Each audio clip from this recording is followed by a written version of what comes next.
suatu daerah tertentu. Jadi tari tradisi merupakan gerak tari dari satu daerah tertentu. Jadi kalau misalnya setiap daerah itu beda-beda tarinya, di mana tarinya itu menggambarkan karakter dari tempatnya masing-masing.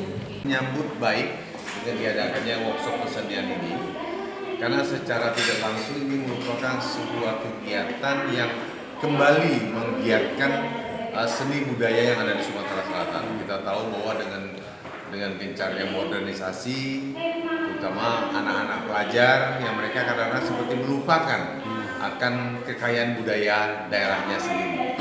Maka dari itu saya sekali lagi menyambut baik kegiatan ini, karena apa? Apalagi pelajar, peserta yang adalah pelajar tingkat SMA ya, SMP SMA. Artinya di sini para seniman-seniman kembali tergugah untuk mencoba mentransfer knowledge, mentransfer pengetahuan, kemampuan mereka di bidang seni budaya untuk ditularkan kepada anak-anak, para pelajar, dengan tujuan agar mereka kembali mencintai akan seni budaya, khususnya seni budaya Sumatera Selatan. Kita tahu bahwa dari 17 kabupaten kota yang tersebar di Sumatera Selatan ini kita memiliki keberagaman budaya, adat dan istiadat. Nah, dengan adanya workshop ini, insya Allah budaya Sumatera Selatan akan kembali dikenal, khususnya bagi remaja, anak-anak milenial yang harapan akan meneruskan atau mengembangkan, meningkatkan dan melestarikan budaya di Sumatera Selatan.